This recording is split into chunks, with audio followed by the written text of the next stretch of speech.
something brand new from Lego. These big buildable figures, like a buildable version of mini dolls. I'm totally here for it. I don't know whether I love them yet, but I love that they exist. And of course, everything... Oh, that's really cool. I was distracted. Yeah, I love that they exist, but everything becomes clear in the building. And when you actually get these, when you get these models in your hands, they become something entirely different to what they look like on the box. So here we go. You can actually build Wednesday in 2 different styles, but you have to choose one because they can't both be built at the same time. So in a school uniform or in her Rav'n dress. So very exciting. Okay.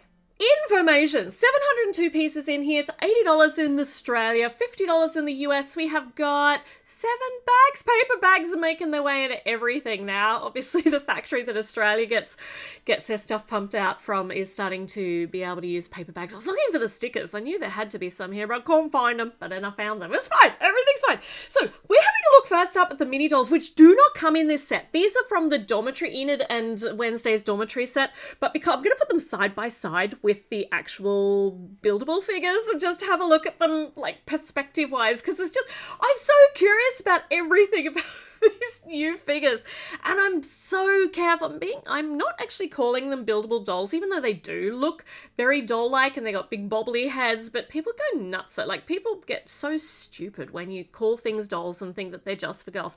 Figurines are dolls, guys. They really just are. So just get over it, move on, and accept that everything that you collect and play with, they're all just different versions of dolls. Okay, deep breath, addressing some of our deeply ingrained misogyny there. So we are actually building a typewriter, the oldie styly version-y typewriter that Wednesday has in her dorm room. And this one we've got the embossed stationery on the top. That's such a really cool... So the details are like so good. And we've also got a black hockey stick for the return carriage, some little angled plates on the side, and this looks exactly like it's supposed to. And even the thing hand figure, which is the same size as it is for the mini doll version, which is like conceptually or perspectively odd, but is it going to look odd next? I don't know, because it actually is way too big for a mini doll, but there's things that are out of perspective anyway. I need to really just stop overthinking it. Thing looks great. Just move on. Okay, so we have now got like a nice old gothic-y style. Oh, this is the carrying case for the crystal ball so that Wednesday can keep in touch with her parents. Oh, that looks so much like it does in this series. Oh my goodness. So we're creating a whole set, like a theatre set for the actual buildable doll to be able to sit on. Well, actually stand on, because I don't think she's going to have the articulation to sit, but maybe, and we'll find out when we build it. This is my very first time. Oh, you can never have that first time again when you build something new. This is so exciting.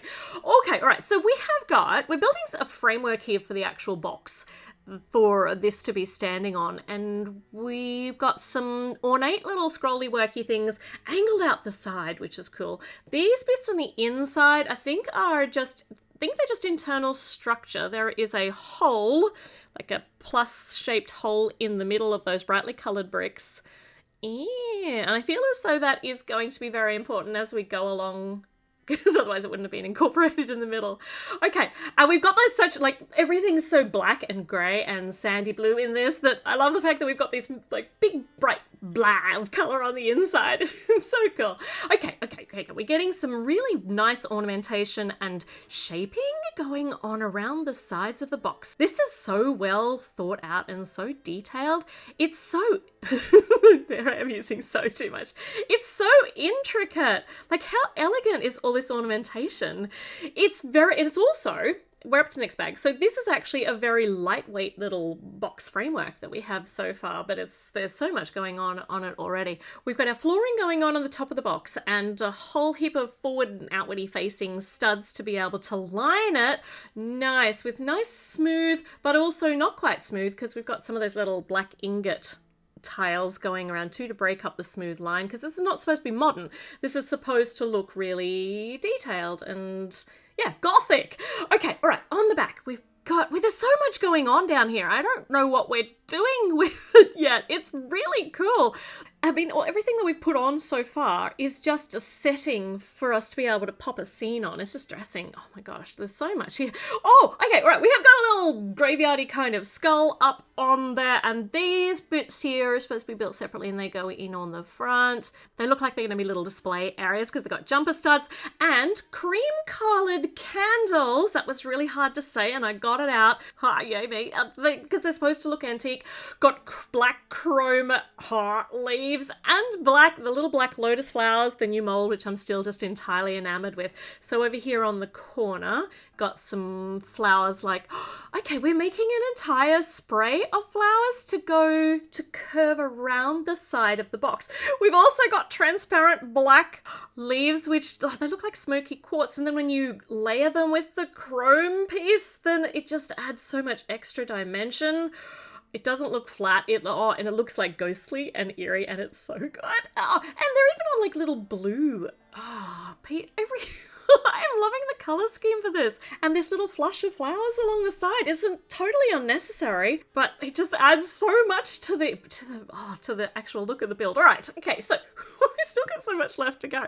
This is a nice big open box kind of thing, because you probably noticed when I was building the bigger box that it is hollow and no wasted space. So we are actually getting a drawer to go in underneath to hold your trinkets and stuff. I love a useful build. I also love the detailing on this, which is I think going to be the front, and I'm directionally challenged, and that's no. Okay, so that's actually going to be the front of the drawer, and we got two of these, but they're actually the side of our build. So they slide in on the little rails that are sitting there internally.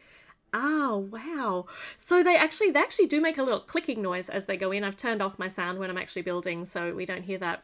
And you can pull them out from the underneath. Love that they're curved too around the side. And this little printed shield piece with an N for Nevermore Academy. This actually pokes in. Let's open this up again so we can see. So the rod, the rod actually pokes into these holes that are in the bricks behind, which line up behind it. And everything's nice and secure until you pull that rod out, and then you can take the drawers out. That is such an ingenious way of locking those pieces into place. This is very, very fun. All right, there are a lot of interesting build techniques going on here that I have not experienced before, and it's very exciting. Plus, it's on a Wednesday set, and it's going to look so good on display. We have got some nice framework going on up the top for our scene setting, and a big solid wall of, actually it's not solid because it's got plenty of ornamentation around it. Oh, black. I love it. The little black bird figure on the top as the sculpture, because this is going to be a graveyard. That's what the whole setting idea is, which is so awesome. Another one that is, it's a mirror image, but it's not quite, because we get different kind of moss work on it on the front with those beautiful olive green leaves. Got some lanterns hanging from these, and they actually angle out to the sides. This is so clever. Black hockey sticks to make some structure and detail to what is gonna be a black ironwork, like wrought iron arch over the top of the whole build to just create this frame. How cool is this? We got our little black sausages, lots of detailing, and then this clips just up in here on the tube, and we've created a gorgeous arch, but we're not done yet because it looks pretty funky all on its own, but it also gets more detailing, more ornate curlicues. You can't have enough ornate curlicues when it comes to wrought iron and to Gothic architecture. So we have now got our sticker for the Nevermore Academy at the top, which just kind of hides what's happening on the back. It looks really good. Oh my gosh. This is actually so interesting because this is building to a different scale to what I'm used to. I don't know if that makes sense, because we normally build to minifigure or mini doll scale, and this is building a scene for the buildable figure scale, which is just something entirely new. Okay, speaking of amazing, which I was and I wasn't, but I am again, this is actually the gravestone for Wednesday's scorpion Nero, her childhood friend, who, died tragically. And we see this in a flashback. Well, died very brutally because of nasty neighborhood youths. So yeah, and you see a soft side of Wednesday when we hear about Nero's story, because she cried her black heart out. Oh, this is such a good detail. All right, I'm trying to get these on where they're supposed to go. And this kind of is intersecting with the candle. I feel like it's a me problem. No, that's good. We just can't angle it too far. And then the typewriter goes over here. I love how the gravestone is wonky off to the side because everything's just kind of whimsical and, you know, Tim Burton-esque. Nothing can be on straight. That would look weird. I love the spray of flowers. I love the little drawers on the side. And I think, yeah, oh my goodness. I think that we have got our stage, our scene set, ready to put our actor, our character on here, which is going to be Wednesday. We will build her in her school uniform version first, which takes bags 5 and 6. And then if you want to build her in the Rav'n outfit, you use bags 5 and 7. So, yeah, okay. This is very cool. This is the first time I'm building one of these bigger figures, so let's concentrate, make sure I get everything on the right way. So this is quite blocky at the moment. We've got our torso bit with a nice big sticker to create the detailing and the print of her school uniform. Then we get these, which is, oh, these are her spindly little legs, which have been built out a bit with some black cylinders, which are cool, and nice chunky platform shoes. Very nice depiction. Look how good that is. And then that just kind of slots in there. So the legs don't have much articulation, kind of turn the feet in and out. They can rotate on their axis, but they have one little hole at the bottom so that you can attach them to the plate at the top. And these are her arms. So we've got quite a large level of articulation here. And this is a brand new piece, which has got the hand and the forearm all molded as one piece, which is a weird choice to me, but obviously there were decisions made in the design process for this, because I cannot imagine that the people designing this new element wouldn't have tried to make this as articulated as possible. It's still pretty articulated, even without having the wrist joint being able to be removed or turned. So yeah, interested to know why that decision was made, but obviously it was made for a very good reason. We've still got lots and lots of articulation though. It's gonna be so fun. Manipulate around her arms, hear all the cracking noises. I think she'll love that. So this is her. Actually, I don't know. Logically, this is going to be her head, and it's kind of like a big bobblehead style head. It's slightly oversized, which makes it kind of quirkily charming and just that little bit unsettling, which I also quite like. So these are, got some of her skin toned kind of little cheese slopes here. These bits are going around. I've built a few brick heads in my time, this is like a buffed up on steroids version of brickheads. Is much better, but this is kind of like building around a form, like around a square form to make the head. Then we've got some clips on the side. This is the top, so the rounded over top part of her head. And we've got a brand new printed faceplate, so this is actually a new piece. Got fringe over the front, which you can kind of angle to, which is really nice. And then we get her plaits, which the design of is just so simple that it's genius. If I had tried to do this, I would have made something entirely too complicated and then it would have failed dismally. So this now goes on her neck joint, like the little ball goes into the joint. So we've got some really fun articulation with her neck, got some fun articulation with her plaits, which is unexpected because again, it's going to add some movement, like being able to move her hair as well. And there's one hole underneath each foot so that she just fits, but she just fitted perfectly onto that platform. And she normally stands with her hands just very straight down, her arms straight down by her side, but she has so much articulation that I can't bear to leave her like that for too long. But for now, let's have a look at this build in its current entirety, because we can actually rebuild Wednesday in her Rav'n outfit. But check this out as it currently stands in her school uniform. This whole thing it just screams theatre set to me. So many details, so dramatic. I just love it. Oh my gosh, there's not a detail left unthought of. But let's go on and let's rebuild. I don't like doing this because I hate rebuilding stuff, which means I have to undo it. But I'm going to do it today for the very first time, I think. I never do a rebuild. Yeah, I'm going to make her in her Rav'n outfit, but we're supposed to be able to fit all these extra pieces into these drawers. It's looking like a little bit of a squish. I don't know. Does Lego squash down?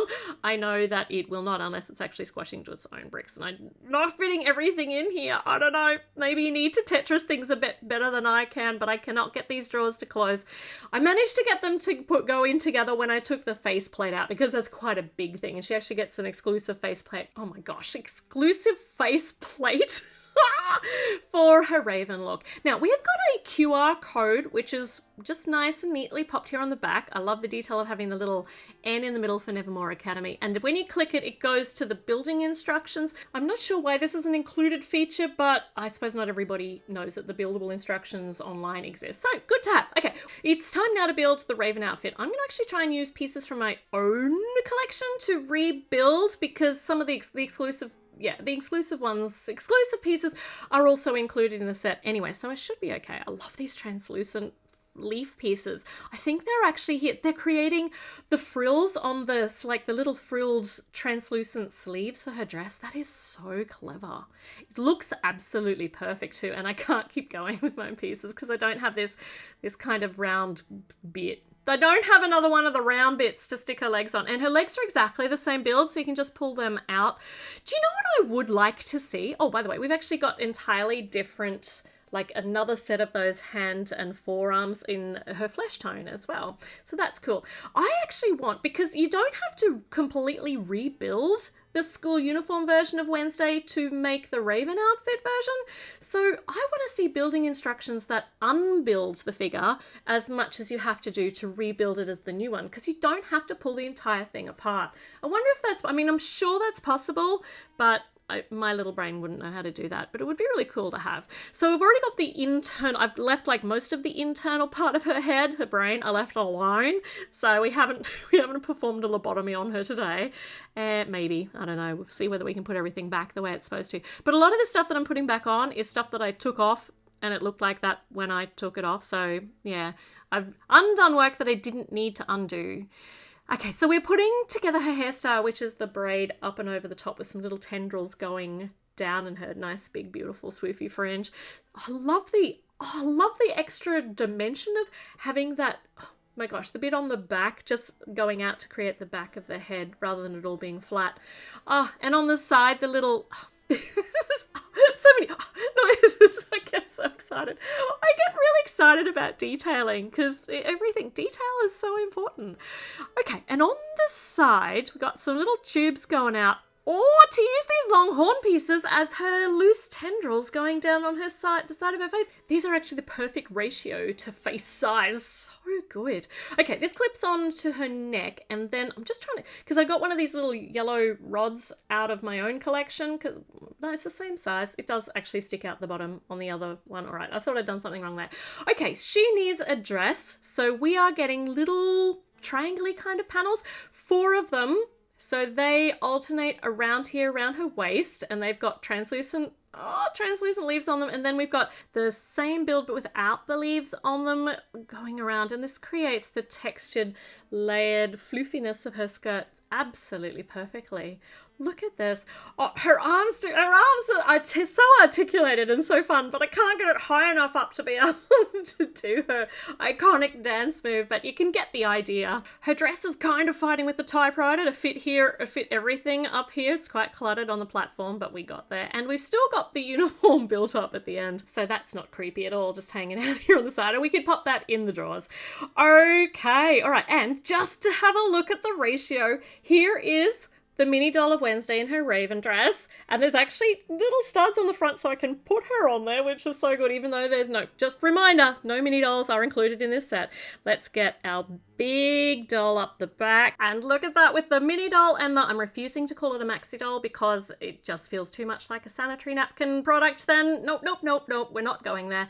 And we've also got our uniform still over here, creepily being articulated on the side.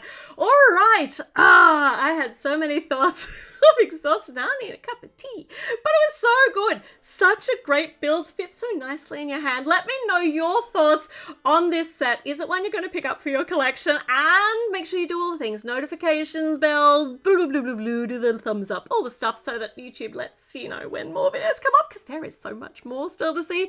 So I'll see you again soon. Bye.